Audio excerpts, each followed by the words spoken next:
या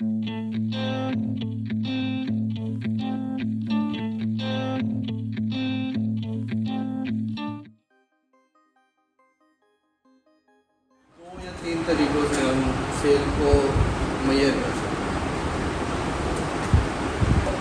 हैं। तीनों में से एग्जैक्ट कुछ भी नहीं, कोई भी नहीं बताता एग्जैक्ट सेल किसकी है। फर्स्ट टूल है हीलियम। इसके थ्रू हम उसकी मंथली यूनिट भी देख सकते हैं और उसकी सेल भी देख सकते हैं। जो हीलियम पे होगा ना, वो आपको वहाँ पे एसिड भी डालने की ज़रूरत नहीं है। पहले हीलियम से चेक करवाता हूँ, फिर कीपा से करवाता हूँ, फिर EMG एनालाइजर पे आता हूँ।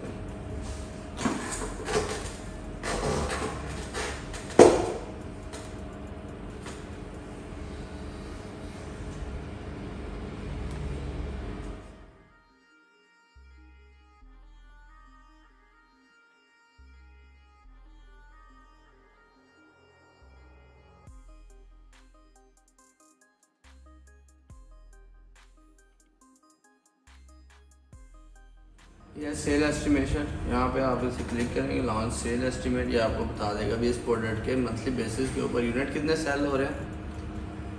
अब ये जो प्रोडक्ट हमने ऊपर खोली ओपन की हुई है, इसके 1776 यूनिट मंथली सेल हो रहे हैं यूनिट्स, और जो उनके इवज़ रेवेन्यू बन रहा है वो बन रहा है $23,034। एक इस तरीके से आप चेक कर सकते हैं।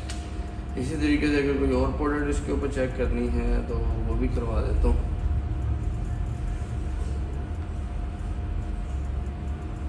नीचे आपको ग्राफ शो हो रहा होगा इसमें।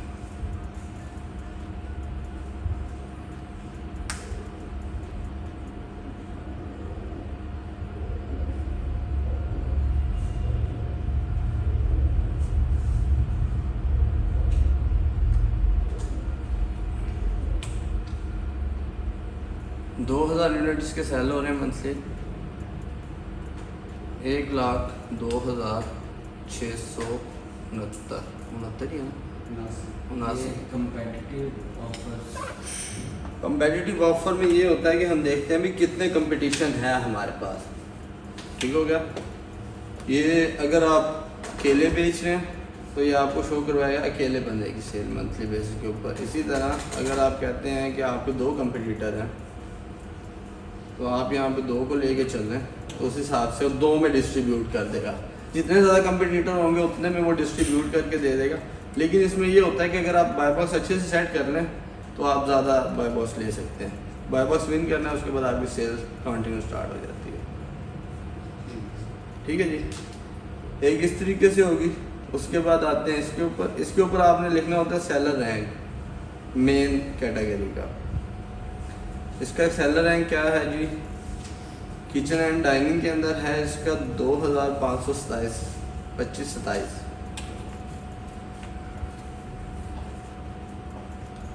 मार्केट प्लेस आपकी कौन से, US है जी। उसके बाद किचन एंड डाइनिंग कैटेगरी आपने सिलेक्ट करनी है, kitchen and dining sale estimate. अच्छा, दोनों में फ़र्क, यहाँ पे वो यूनिट बता रहा है 2054, इसके अंदर वो यूनिट बता रहा है उसी BSR के ऊपर, उसी कैटेगरी की, उसी प्रोडक्ट के ऊपर 3060। यानी कि एक्यूरेट कोई भी नहीं है। 2000 कहाँ पे और 3000 कहाँ पे, 1000 का डिफरेंस आ गया। वो जो हीलियम वाला है वो प्रोडक्ट बाय प्रोडक्ट एनालिसिस करता है। फ़र्क क्या है, फ़र्क बता। वो प्रोडक्ट बाय प्रोडक्ट देता है, वो प्रोडक्ट की स्पेसिफिक BSR के ऊपर उस प्रोडक्ट की सेल दिखा रहा होता है। सेल एस्टिमेटर ये जो जंगल स्काउट का है, इसमें क्या फ़र्क है, इसमें ये होता है कि वो ओवरऑल जो कैटेगरी के अंदर ये रैंक है ना, इसके ऊपर जो सेल आ रही है ना वो दिखा रहा है। ये फ़र्क है। थर्ड मेथड होता है कीपा का।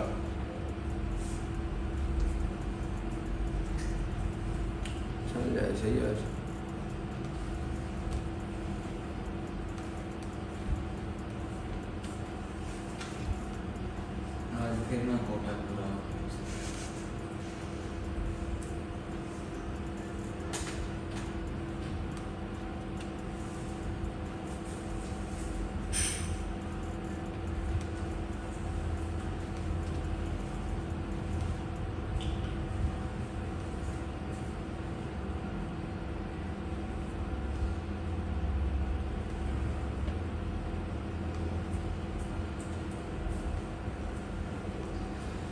आप कीपर में डाटा में आएंगे, डाटा के बाद जाएंगे ऑफ़र के अंदर, ठीक है।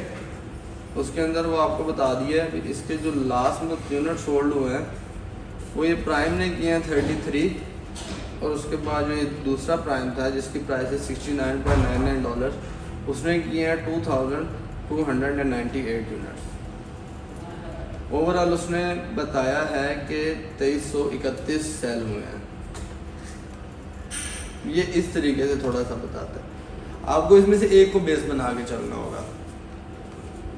आप हीलियम को कंटिन्यू करना चाहते हैं तो हीलियम को एक्यूरेट है उसको कंटिन्यू कर लें। कीपा को करना चाहते हैं तो 1 बाय 1 देखना पड़ेगा।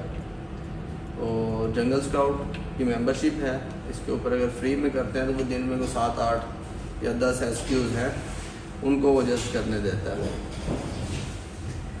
ठीक है। तो ये है इसका सीन। रिकमेंडेड ये है कि आप हीलियम से कर लें।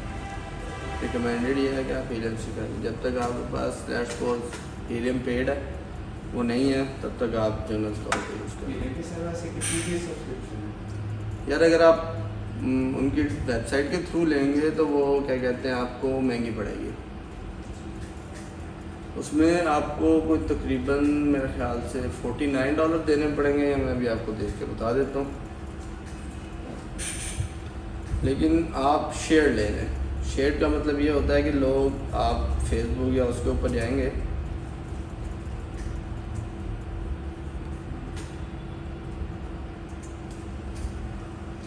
आप इन लोगों के पास जाएंगे कि लोग सर्विसेज दे रहे होते हैं, भी शेड में दे रहे होते हैं। शेड का ये होता है कि स्पेसिफिक सारे पूरे होते हैं जो पेड वाले होते हैं, लेकिन उसमें एक डिफरेंस ये आ रहा होता है कि वो एक ही person at a time use कर सकता है। जो आप डायरेक्ट वेबसाइट से खरीदेंगे वो eight a time 10 person use कर सकते हैं। अगर आप मिल के लेना चाहें तो वो मिल के ले लें, ठीक है। ये ज़रूरत तो पड़ेगी आपको। इसके प्राइसिंग करने का शो करवा रहा है,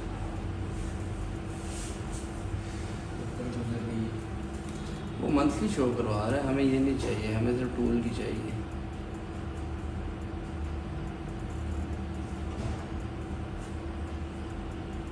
$299 डायमंड शुरू हो रही है। उसके बाद जो इससे नीचे है 3 पैकेजेस होते हैं मेरे ख्याल से इनके। ये प्लाटिनम वाला है $79 पर मंथ से स्टार्ट हो रहा है। इससे ऊपर $29 पर मंथ। यहाँ से ये आपको फ़ायदा होगा कि आप अगर यहाँ से ले लेंगे तो 10-15 बंदे एट अ टाइम यूज़ कर सकते हैं। हमने 2 लिए हुए हैं, हम सारे बंदे यूज़ कर रहे हैं।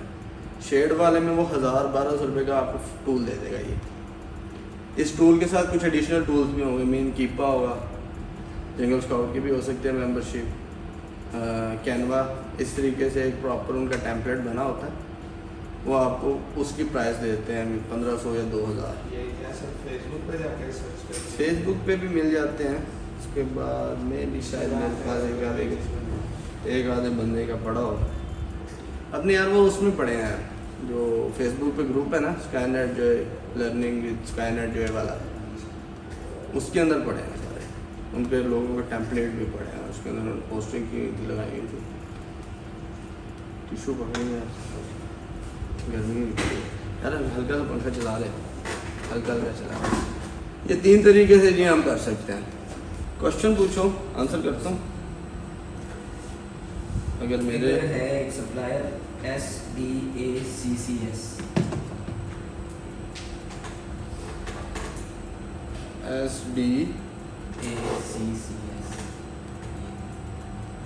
ये वाली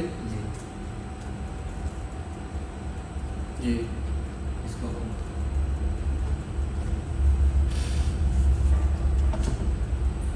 इस पे कैटेगरी वाइज होती है सोर्सिंग। ये जरा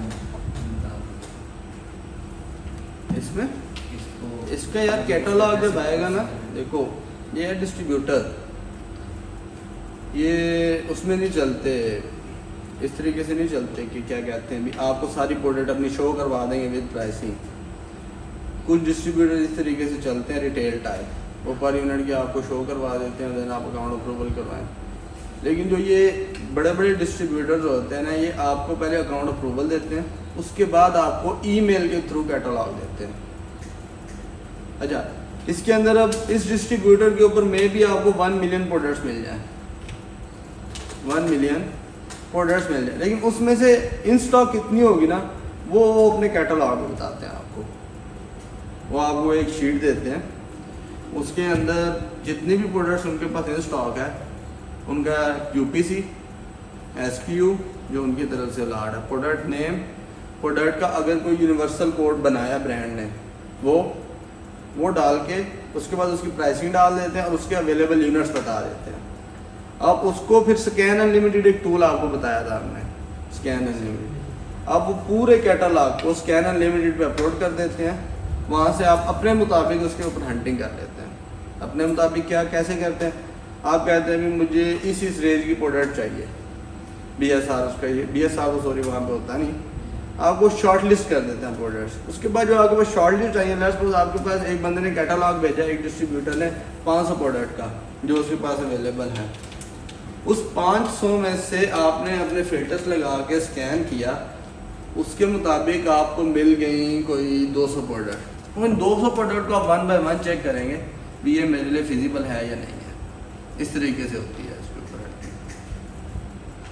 और मोस्टली डिस्ट्रीब्यूटर का इसी तरीके से होता है, चंद एक होते हैं जो अपने उसके ऊपर बता देते हैं। सबसे ये डिस्ट्रीब्यूटर में मतलब कि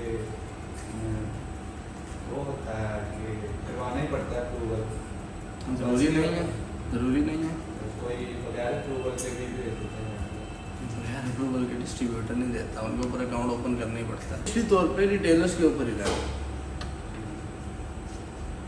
हम बेसिकली जिस फार्मूले के ऊपर चलते हैं, हम पहले डिस्ट्रीब्यूटर से प्रोडक्ट चेक करते हैं 10, 15, 20 मंगवा के, देन उसके बाद हम उसको नेक्स्ट मंगवा करते हैं। ऐसे भी तो हो सकता है अगर मेरे रिटेलर को डिलीवर कर दिया उसके मुताबिक आपके डिस्ट्रीब्यूटर नाम ही दे, ऐसा भी कुछ मोस्टली प्रोडक्ट्स होते हैं, मोस्टली प्रोडक्ट्स ऐसी होती हैं। अब मैंने आपको जब हम रिटेल के ऊपर बात कर रहे थे, मैंने आपको बताया था कि अली बाबा का जो ऑथराइज्ड डिस्ट्रीब्यूटर है ना US के अंदर, वो वॉलमार्ट है, ठीक है। अब वॉलमार्ट कुछ ब्रांड के साथ डायरेक्ट भी है, जिस तरह अमेज़न कुछ ब्रांड्स को ओन करता है, अमेज़न प्राइम के नाम से कुछ ब्रांड को कहता है भी यार मेरे स्टॉक मेरे अलावा कोई नहीं बेच सकता। इस तरह वॉलमार्ट भी कुछ प्रोडक्ट्स हैं जिनको वॉलमार्ट के अलावा कोई नहीं बेच सकता, और वो वॉलमार्ट पे अच्छी प्राइस में पड़ी है। सेम प्रोडक्ट आपकी वॉलमार्ट के ऊपर $5 की सेल हो रही होगी, वही सेम प्रोडक्ट आपके अमेज़न के ऊपर $25 की सेल हो रही होगी। डिफरेंस है यार, ठीक है। तो ये है, आपको बेसिकली अगर रिटेल से चलेंगे, कुछ प्रोडक्ट्स आपको ऐसी होंगी जो सिर्फ बड़ी वॉलमार्ट के पास होंगी, और किसी US में, चाइना में किसी बंदे के पास होंगी। पॉसिबल है ये, क्यों? उन्होंने अप्रूवल ही नहीं दी किसी को सेल करने को, उनकी खुद की मैन्युफैक्चरिंग है, खुद बेच रहे हैं, जो भी कर रहे हैं सारा।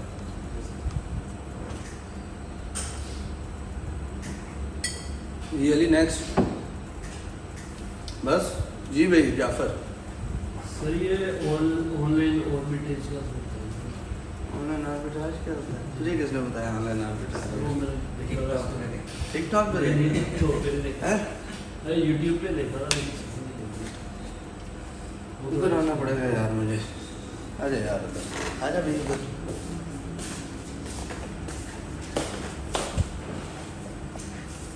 जिस तरह FBA होता है ना, FBA बेसिकली होता है जो प्योर होलसेल, जिसे हम कहते हैं प्योर होलसेल।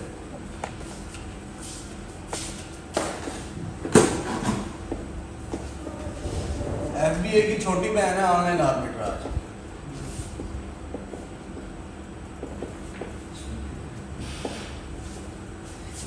FBA की छोटी बहन है ऑनलाइन आर्बिट्राज, इसी से निकले।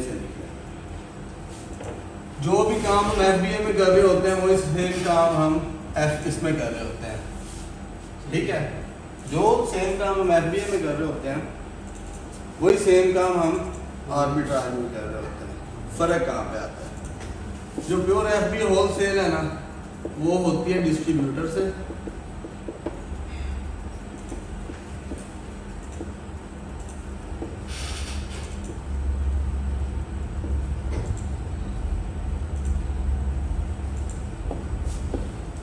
ये रिटेल से, ये फर्क है।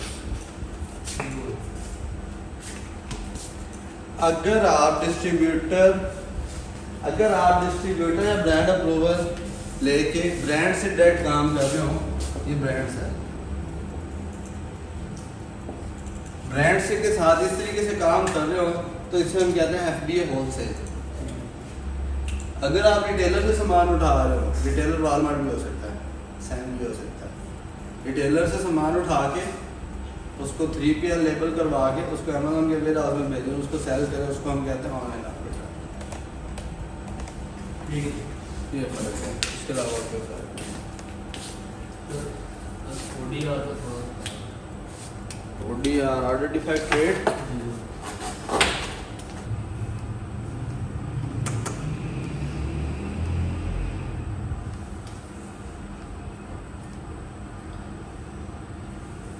यार इस मैट्रिक्स को ना कंट्रोल करना है आपने बस, अकाउंट हेल्प का। ODR ऑर्डर डिफेक्ट रेट, ठीक है।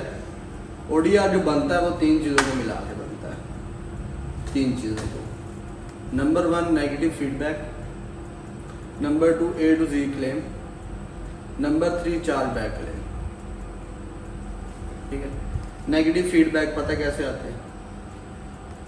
आपने किसी कस्टमर को प्रोडक्ट भेजी, उसे पसंद नहीं आई, उसने आके आपको एक नेगेटिव फीडबैक दे दिया और वो आपको शो होगा फीडबैक के अंदर।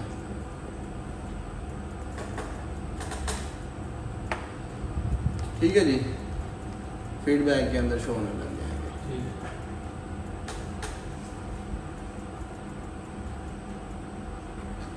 A to Z क्लेम क्या होता है?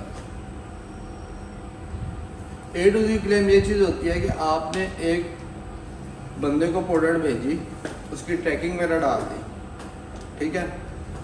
ये basically A to Z claim hit करता था ड्रॉप शिपिंग वालों को ज़्यादा, हमारा देख लो 0 है, ये ड्रॉप शिपिंग वालों को ज़्यादा है। ट्रैकिंग आपने दे दी, ट्रैकिंग शो ये करवा रही है कि आपकी प्रोडक्ट डिलीवर्ड है, ट्रैकिंग शो ये करवा रही है कि आपकी प्रोडक्ट डिलीवर्ड हो चुकी है इस एड्रेस के ऊपर, लेकिन आपने प्रोडक्ट, क्लाइंट आपको ये क्लेम करता है कि अमेज़न के पास जाके भी भाई मुझे वो प्रोडक्ट डिलीवर नहीं हुई, वहाँ पे मुझे शो हो रहा है कि डिलीवर्ड हो गया। अमेज़न क्या करता है, अमेज़न आपको एक A to Z क्लेम डाल देता है और क्लाइंट को पैसे रिफ़ंड कर देता है, जो बायर होता है उसको पैसे रिफ़ंड कर देता है और आपको प्लेंटी के तौर पे एक A to Z क्लेम डाल देता है। अगर आप उस A to Z क्लेम को प्रूफ करने के काबिल हो गए, मीन आपने वो प्रूफ कैसे होगा, वो ट्रैकिंग के थ्रू होगा। जैसे अमेज़न पे लिमिट भी होती है कि मतलब पैक ऑफ 24 से बड़ा पैकेज नहीं बना सकते, यहाँ आप जितने का मर्जी पैक बना सर आप पैक का 1 लाख बना दें, कोई इशू नहीं, इसकी लिमिटेशन कोई इशू नहीं। लेकिन उसमें ये हो कि आपने मी टू करना होता है, मी टू करना होता है, वो लिस्टिंग अवेलेबल होनी चाहिए जिसके ऊपर आपने सेल करना है। लैशपोज एक प्रोडक्ट है जिसकी सिर्फ है पैक ऑफ 2 की, उसकी अगर आपने पैक ऑफ 24 में सेल करना है तो आपको लिस्टिंग क्रिएट करनी पड़ेगी नए सिरे से, उसको फिर आपको PPC वगैरह या उसकी कीवर्डिंग सर्च करके उसको फिर आपको रैंक में उसका डाउन करना होगा, क्योंकि जब आप प्रोडक्ट एक लिस्ट करेंगे आपका 1 मिलियन 2 मिलियन BSR होगा। जी भैया नेक्स्ट क्वेश्चन। सर LLC के बारे में थोड़ा सा गाइड करते हैं। इसमें तो मतलब कि 2 सिनेरियोज है ना, अगर आप क्लाइंट के साथ काम कर रहे हैं तो LLC उसकी होगी, फिर जब आप मतलब कि खुद कर रहे हैं तो उसमें LLC का क्या प्रोसीजर है, कोई ईजीएस्ट पे या कोई इलिजिट पे बता दें सर, कैसे LLC प्रूव होती है, क्या क्या रिक्वायर होता है? मम्मी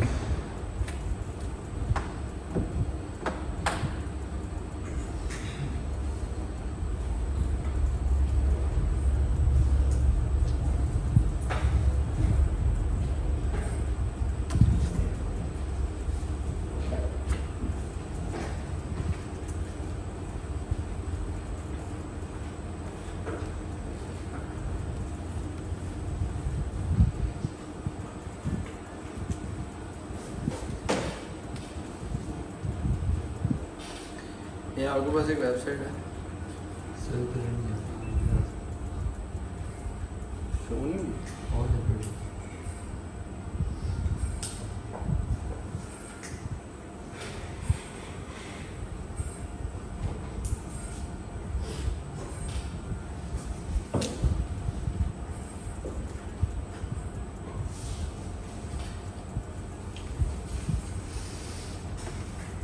लिमिटेड लाइबिलिटी कंपनी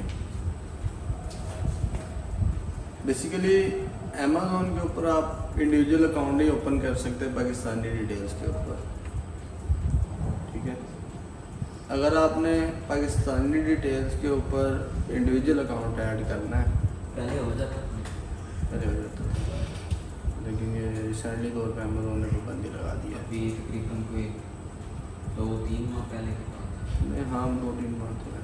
अभी तो उन्होंने उसके पाकिस्तानी नंबर पे OTP भी नहीं भेज रहे, उसके बाद इवन कॉल भी नहीं आपको आ रही है। पहले होता था कि हम कस्टमर सपोर्ट में बात कर रहे होते थे, हम पाकिस्तानी नंबर दे देते, वो हमें डायरेक्ट कॉल कर लेते थे। तो अब वो लिखा आ जाता है कि क्या कहते हैं भैया आपका जो सिलेक्टेड एरिया है वो इसके लिए एलिजिबल ही नहीं है। तो इसके रीज़न क्या है?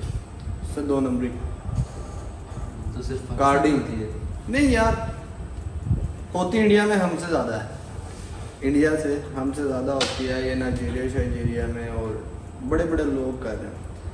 लेकिन हमारी जो इकॉनमी है ना, उसकी वजह से ना टारगेट हम हो रहे हैं, उसकी वजह से मार खा रहे हैं। उसकी वजह से मार खा, और कुछ भी नहीं है। एक कंपनी आपके मुल्क में इन्वेस्ट करने कब आएगी? जब, ठीक है। अब अच्छा यार, ये कंपनी है, आप इंडिविजुअल पे ओपन नहीं करवा सकते। अगर आपने इंडिविजुअल पे ओपन करवाना है, आपको SSN चाहिए या ITIN नंबर होता है, ITIN नंबर बन जाता है। वो ITIN नंबर होता है, वो उसके सोशल सिक्योरिटी नंबर है ना SSN, उसके मुतबादिल होता है। और IRS की वेबसाइट में यहाँ पे हफीज़ हाइट्स के अंदर एक है ऑफिस, वो प्रोवाइड करते हैं सर्विसेज ITIN नंबर की। वो तकरीबन 400 या $450 लेते हैं, तो वो आपको ITIN नंबर प्रोवाइड कर देते हैं। तो लाइफ टाइम के लिए नहीं, सर्विस भी होती है उसकी मंथली, टैक्स भी देना पड़ता है आपको US में। अच्छा, ये 2 होती हैं, तो 2 हमारे पास ये दोनों चीज़ें नहीं हैं। हमारी जो गवर्नमेंट की है वो सर इस काबिल ही नहीं है कि वो हम आपको सबमिट करवा सकें। इसलिए हमें एक्सपोर्टिंग डॉक्यूमेंट चाहिए होता है LLC। हम करते क्या हैं, हम LLC की बेस के ऊपर अपना अकाउंट ओपन करवा देते हैं, ठीक है। उसको क्रिएट करने के लिए ये एक व्योमिंग रजिस्टर्ड एजेंट है, और भी हैं। मैंने ये यूज़ किया, इसलिए मैं ये रिकमेंड कर रहा हूँ। आप जो मर्जी यूज़ कर सकते हैं। हर स्टेट के अंदर आप लिखेंगे LLC फॉर्मेशन सर्विसेज, मोस्टली बेतहाशा आ जाएगी कंपनीज जो कि लोग सर्विसेज दे रहे हैं। डायरेक्ट जाना है, किसी को पैसे देने की ज़रूरत नहीं है कि मैं इससे LLC बनवा रहा हूँ, इससे LLC बनवा रहा हूँ, कोई ज़रूरत नहीं। इस वेबसाइट पे जाओ, यूज़र नेम अपना दो, जीमेल दो, अपना नंबर दो, यहाँ पे इसको लॉगिन करो, ठीक है जी। लॉगिन होके वो वहाँ पे जो डिटेल मांग रहा होगा वो फुलअप कर दो। $25 इनकी सर्विस फ़ी है। स्टेट की सर्विस फ़ी लहदा होती है, स्टेट की फ़ी रजिस्ट्रेशन फ़ी वो लहदा होती है। स्टेट आप डिफ़ाइन करेंगे कौन सी करनी है, डिफ़ाइन करके उसके बाद क्या कहते हैं, सर्विस कार्ड लगा के अपना पे कर देंगे उसे। अमाउंट जितनी भी होगी आपकी 2 दिन बाद LLC बन के आ जाएगी। उसके बाद चाहिए होगा EIN नंबर, आप इन्हें रिक्वेस्ट करके ये नंबर में इनसे करवा देते हैं। ये टोटल काम आपका $250 से $260 का हो जाएगा। उसके बाद अकाउंट अप्लाई करने के लिए बेतहाशा वीडियो पड़ी है यूट्यूब के ऊपर, वहाँ से अप्लाई कर दो, ठीक है। करके LLC आपकी फॉर्मेशन हो जाएगी और साथ ही अकाउंट भी हो जाएगा। उस LLC की बेस के ऊपर आप पेनियर में भी अकाउंट ओपन करवा सकते हो और वाइस का भी बनवा सकते हो। बैंक जो है सर, ये जो है नंबर बाय होते हैं यहाँ पे लोकल US नंबर बाय कर दिया, टाइप से बाय कर दिया, तो उस नंबर पे हम अकाउंट भी क्रिएट कर सकते हैं। उस नंबर पे अकाउंट क्रिएट कर सकते हैं। नंबर तो आप वही यूज़ करेंगे, नंबर तो वही यूज़ करेंगे आप। नुमेरो का एक नुमेरो है, वो उसका $5-7 हज़ार का ईयरली पैकेज है। उसके बाद एक टैक्स नाउ वेबसाइट है, टैक्स नाउ, वहाँ से आप नंबर फ्री मिल जाता है आपको कोई 1 साल के लिए, पहले साल का फ्री है। उसके ऊपर काले आ भी जाती हैं, काले हो भी जाती हैं, OTP भी आ जाती है, वो फ्री लेना, टैक्स नाउ के नाम से। स्काइप है, कोई भी यूज़ कर सकता है। स्काइप कॉस्टली है, उसकी तकरीबन मेरे ख्याल से 1800 के 1900 रुपये कटते थे, अब उसके ज़्यादा कटे हैं, वो कॉस्टली है थोड़ा सा। अगर मतलब कि हम नंबर वो बाय कर लें, कौन सा? जैसे टैक्स नाउ से मैंने नंबर बाय कर लिया, नंबर मेरे पास आ गया। नंबर के बाद ईमेल भी मुझे फिर उसी नंबर पे बनानी बन जाएगी। उसी पे बनेगी, कोड वगैरह सब कुछ सारा कुछ आ जाएगा, फिर उस पे सारी चीज़ें बन सारा कुछ हो जाएगा। लेकिन उस नंबर की कार्ड लगा के रखना, क्योंकि ये जो कंपनीज वाले होते हैं ये आपको अल्टीमेटम देते हैं, अगर जीमेल इनकी मिस हो जाए ना कार्ड की या पेंडिंग पेमेंट ना हो तो ये आपका नंबर आगे सेल कर देते हैं। वर्चुअल नंबर होता है ना, क्योंकि उनका नंबर फ्री पड़ेगा, तो ये सीन होता है। जी सर, एनी क्वेश्चन अदर? जी भाई, आईपी क्या होता है? आईपी इंटेलेक्चुअल प्रॉपर्टी, ठीक हो गया। इसे हम अमेज़न पे जो ये हिट करती है आईपी कंप्लेन करती है, ये राइट होते हैं ब्रांड ओनर के पास। लेट्स सपोज मेरा एक ब्रांड चल रहा है, चल नहीं रहा, वैसे एग्जांपल दे रहा हूँ डॉलर का। मेरे पास ये राइट है कि मैं किसी भी बंदे को रिस्ट्रिक्ट करना चाहूँ इसकी सेलिंग से रोकने के लिए, तो मैं रोक सकता हूँ। यूएस में ये राइट है, पाकिस्तान में अन्य वहाँ कोई चीज़ नहीं है, जो मर्जी जो जैसे मर्जी लेके बेच लो।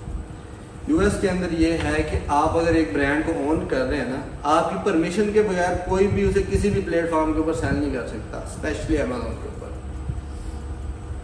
लेट्स सपोज एक बंदे के पास राइट ही नहीं है सेल करने का, वो उस प्रोडक्ट को सेल आउट कर रहा है, ठीक है, और उस ब्रांड ओनर को भी पता लग गया भी ये मेरी प्रोडक्ट के ऊपर आगे सेल कर रहा है, तो वो ब्रांड अमेज़न से कह के आईपी कंप्लेन हिट करवा देता है सेलर के ऊपर, ठीक हो गया। उसको हम अपनी ज़ुबान में आईपी कंप्लेन कहते हैं, इस पूरे प्रॉब्लम। इसको भी रिजॉल्व करने के लिए आपको इनवॉइसेस सबमिट करवानी पड़ती हैं। अगर आपके पास इनवॉइसेस वगैरह नहीं है तो आप इन प्रोडक्ट्स में ना जाएं, ठीक हो गया। इससे क्या होगा, आईपी कंप्लेन हिट करेगी।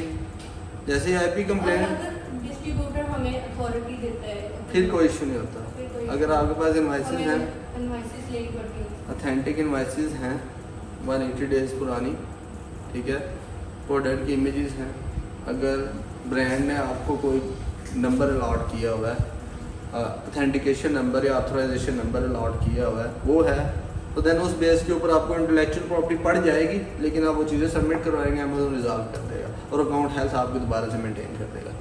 ये वाला सेक्शन है जी, ये रिसीव इंटेलेक्चुअल प्रॉपर्टी वाला, यहाँ पे आगे आपको हिट करती है।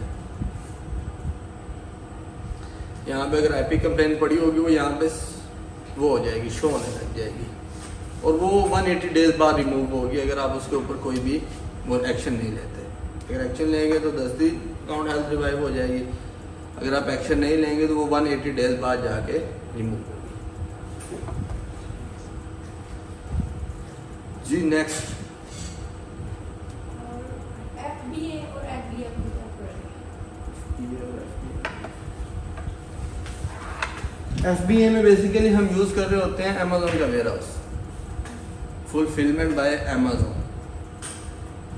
कर हम सेलिंग कर रहे होते हैं, रीसेलिंग कर रहे होते हैं। एफबीए में अमेज़न का वेयर हाउस यूज़ हो रहा होता है। जो एफबीएम है उसके अंदर हम अपना वेयर हाउस यूज़ कर रहे होते हैं, या किसी भी थर्ड पार्टी सेलर से, थर्ड पार्टी लॉजिस्टिक से सर्विसेज ले रहे होते हैं। सिर्फ वेयर हाउस का फ़र्क है, और मॉडल के अंदर कोई फ़र्क नहीं है। ये जब आप प्रोडक्ट लिस्ट कर रहे होंगे उसके अंदर नीचे ऑप्शन आता है, मैं आपको दिखा भी देता हूँ।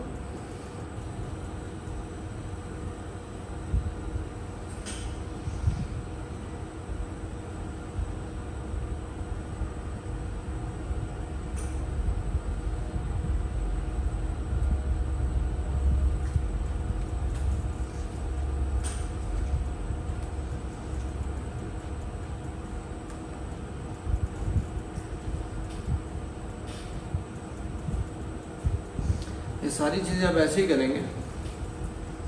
ये नीचे लिखा आ रहा है फुलफिलमेंट चैनल, ठीक है। अगर यहाँ से आप फुल मर्चेंट फुलफिल कर देंगे ऑप्शन को सिलेक्ट, तो ये आपका एफबीएम हो जाएगा।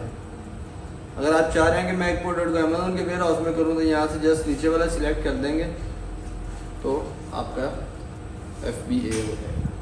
ये फ़र्क है जी भाई। नेक्स्ट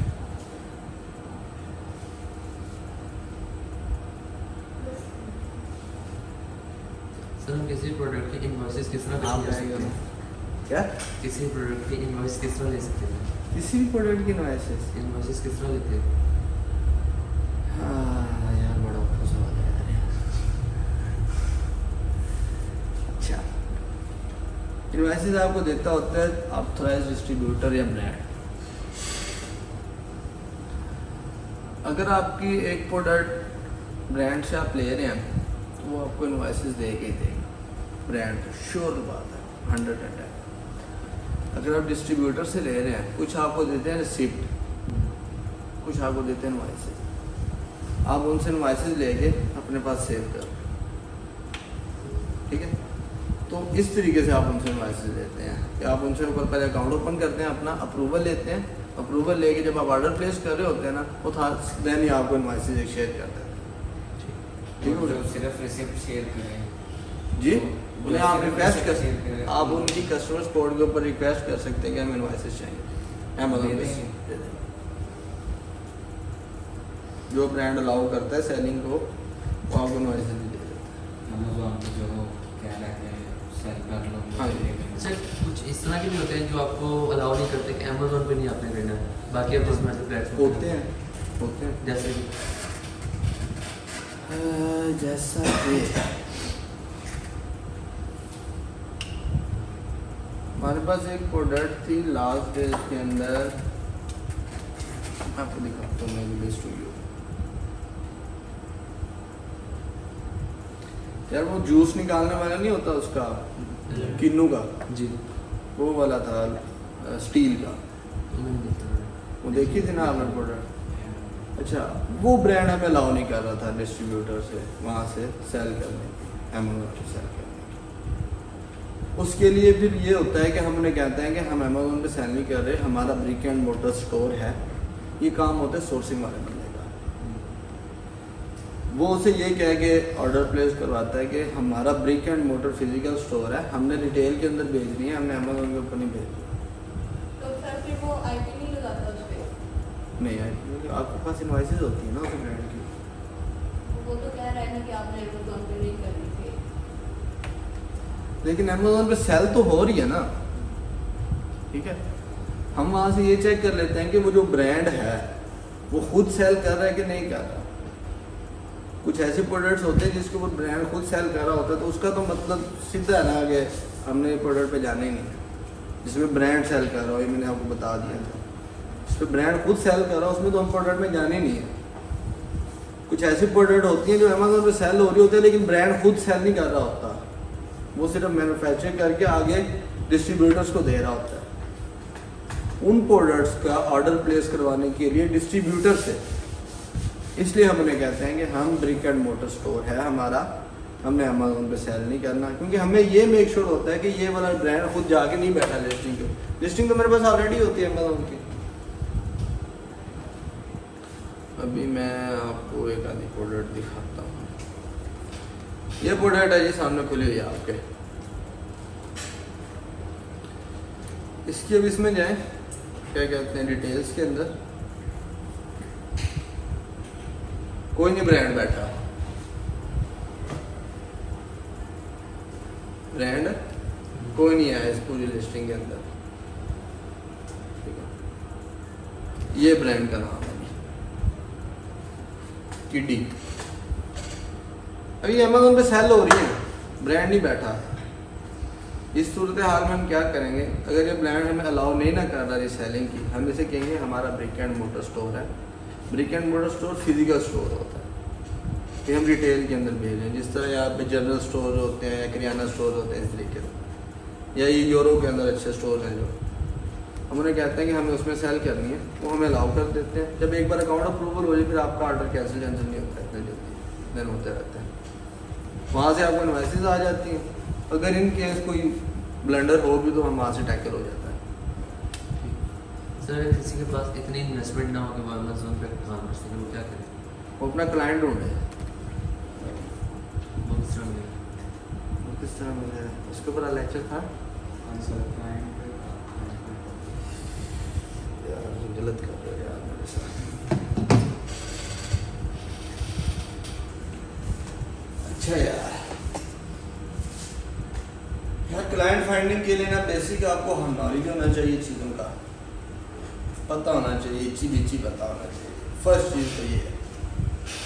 अगर कोई अच्छा क्लाइंट लेना है, अगर कोई ऐसी लेना ना भी यार $500,000 वाला $2,000 वाला आ जाए, तो उस मैंने का मज़ा नहीं होता। ये मेरी बात याद है। काम वो करो जिसके अंदर ना आपको भी मज़ा आए। तो फर्स्ट ऑफ ऑल आपकी ना कम्युनिकेशन स्किल होनी चाहिए। फर्स्ट ऑफ ऑल आपको फुल नॉलेज होना चाहिए जिस भी आपने प्लेटफॉर्म का या जिस भी क्लाइंट फाइंड आउट करना है, क्योंकि ये अमेज़ॉन का जो होता है ना, ये डायरेक्टली लिंक हो रहा होता है पैसा है इसके साथ, डॉलर्स इन हो रहे होते हैं। जो मोस्टली क्लाइंट्स हैं ना वो आपको जूम मीटिंग पे ले लेते हैं, ठीक है। अब एक बंदा आपको जूम मीटिंग पे लेके बैठा है, आप उसके सामने कह रहे हो सर दिस इज ये दो ये वो सर आपको कभी क्लाइंट नहीं देगा, कम नहीं देगा। फ्लुएंट इंग्लिश होनी चाहिए, दूसरी ग्रिप होनी चाहिए अपने स्किल के ऊपर। थर्ड आपके पास पोर्टफोलियो होना चाहिए। पोर्टफोलियो आपको बनाना पड़ेगा, मिलेगा नहीं आपको,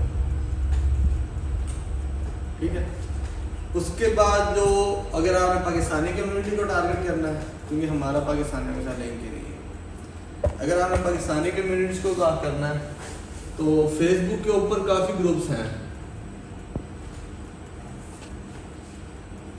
ठीक है, जिसके अंदर सनी अली का है, उसके पास अच्छी क्लाइंटेज है। सनी अली का हो गया, ब्रैकले हो गया और इनैबलर्स हो गया, इनके पास क्लाइंटेज है। सर इसमें 2 नंबर नहीं है इसमें इन क्लाइंट्स में, पाकिस्तानी जो इनमें 2 नंबर होगी यार, होती है 2 नंबरी, लेकिन मेरे साथ तो 2-3 अच्छे कांट नहीं हुए, मैंने छोड़ दिया। मैं नो कमेंट्स है यार, नो कमेंट्स। फेसबुक के ग्रुप से वहाँ से आप कर सकते हैं। सेकंड मेन चीज़ जो है आपकी फाइबर है, fiverr.com, अपवर्क। अपवर्क में अमेज़न का काम ना जो FBA और FBM के रिगार्डिंग है ना, वो नहीं है, रिकमेंडेड है। इसके ऊपर जितना काम है ना वो मार्केटिंग का, PPC का, इस तरीके से वो प्रोजेक्ट चलते हैं जो। और थर्ड है आपको भी कोई भी एक ना ये हैबिट बना ले अपने सारे, उससे क्लाइंट बहुत ज़्यादा इंक्रीज हो जाएगी आपकी। अपना ना सोशल सर्कल इस तरह का बनाए, फेसबुक के ऊपर, टिकटॉक और फेसबुक के ऊपर, इंस्टा के ऊपर, लिंक्डइन के ऊपर। पोर्टफोलियो इस तरह का या अपना सर्कल इस तरह का बनाए जिसके अंदर क्वेश्चन आंसरिंग हो। अब लेट्स सपोज एक पर्सन है, वो आपसे पूछ रहा है यार सेल किस तरीके से लेनी है, आपको उसके नीचे अपना रिव्यू देना चाहिए। क्या कोई पूछ रहा है व्हाट इज एसन, एसन क्या है, आपका जब नीचे 1-2 कमेंट्स होंगे ना, तो जब आपके पास आप किसी भी पर्सन को जाके ये कहेंगे ना कि एक बंदे ने लैपटॉप में आप कमेंटिंग कर रहे हैं पिछले 1-2 वीक से 3 वीक से भी इन है ग्रुप के अंदर, लोगों की नज़रों में है।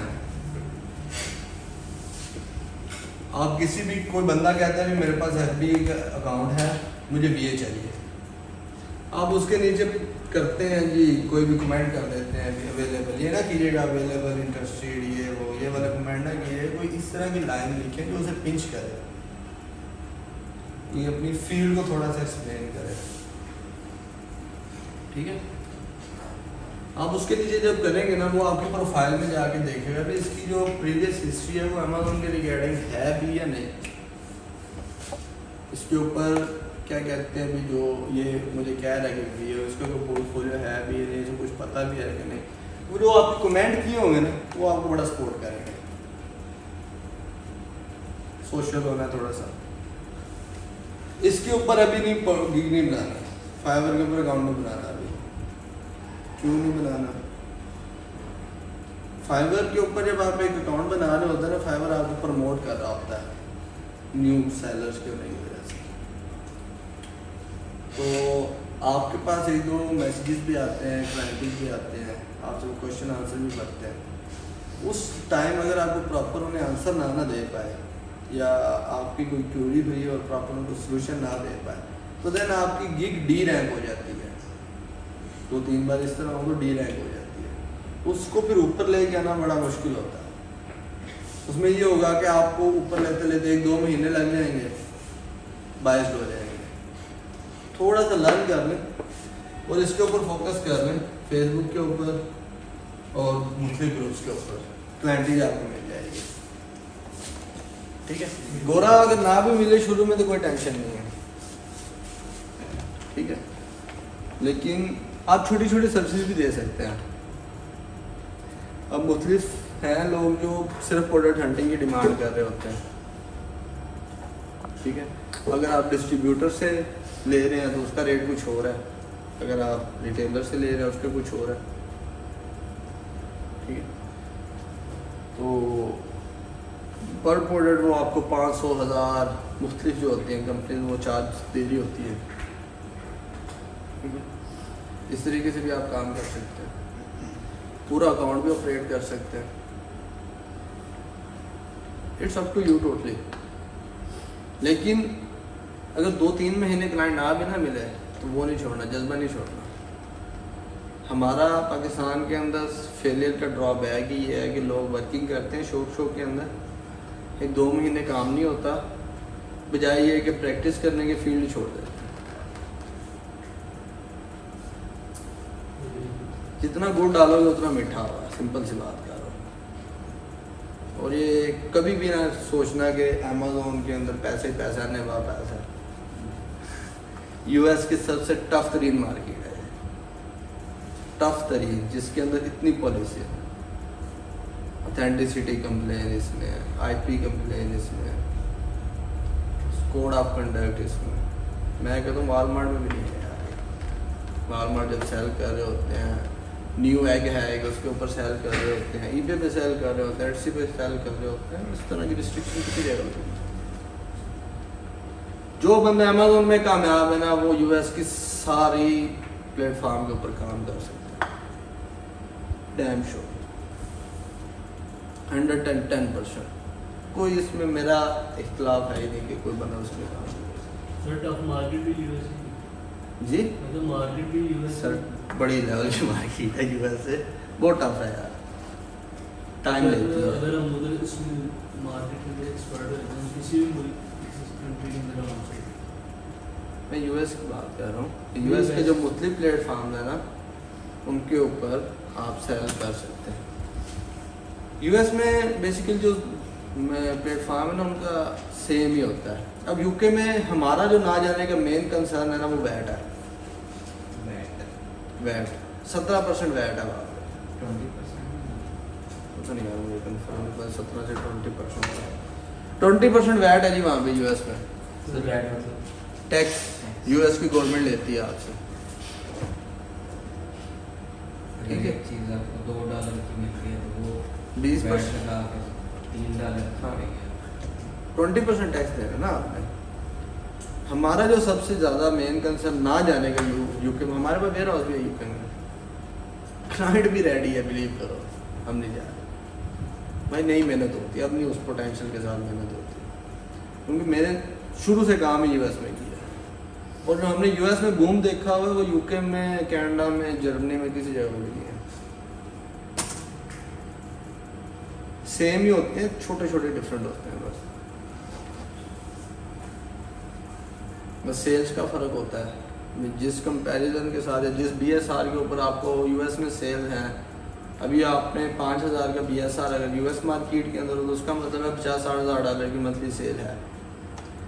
इसी को अगर कंपेयर करें उधर दुबई में या यूके में, 5,000 बीएसआर के ऊपर में भी वहाँ पे $10,000 की या 10,000 पाउंड की सेल हो, 15,000 पाउंड की सेल हो, ये भी फ़र्क आ जाता है। लेकिन अच्छी मार्केट है, सिखाती है बहुत कुछ सिखाएगी आपको इंशाल्लाह। ये तो अभी आपने बेसिक सिर्फ सीखा है, आगे क्यूरीज जो आएंगी वो जब साल में उन्हें पता लगेगा। सर अगर हम कोई सर्विस की हमें लगाई होती है और हमें कहते हैं कि हमें ले प्रोडक्ट तो उसका मतलब फिर हम क्या चूज़ करेंगे, रिटेलर या डिस्ट्रीब्यूटर, क्या पसंद करेंगे? बात को फॉलो नहीं किया मैंने आप लोग। आपसे किसी क्लाइंट आया आपके पास, उसने कहा आप मेरे लिए प्रोडक्ट, हाँ प्रोडक्ट हंटिंग करो, तो वो हम किसके थ्रू जाएंगे, रिटेलर के, डिस्ट्रीब्यूटर के? ये आपका क्लाइंट बताएगा आपको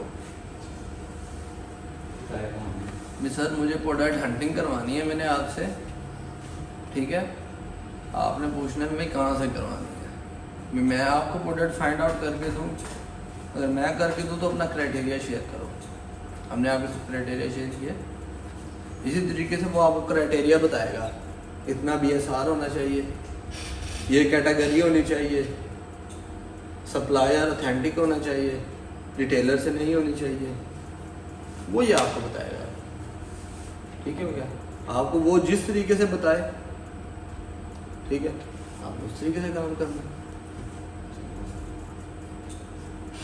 क्योंकि जब आप क्लाइंट के साथ हो तो क्लाइंट जैसे कह रहे हो वैसे ही है भाई, आपको बेशक उसके लिए 10 घंटे लगे या 1 घंटा लगे, करना तो वैसे ही है, पैसे तो उसने तभी देने। सर ये क्राइटेरिया में वो सेल्स भी बताते हैं per month sale, BSR basically, BSR BSR को मैटर होता है, BSR वो डालते हैं, सेल्स वो नहीं डालते, कुछ होते हैं वो डालते हैं कि आपकी पर मंथ यूनिट इतने होने चाहिए मिनिमम, यानी कि लेट को वो यूनिट सेल कह देगा अभी 500 आपके पर मंथ इस प्रोडक्ट के सेल होते होने चाहिए,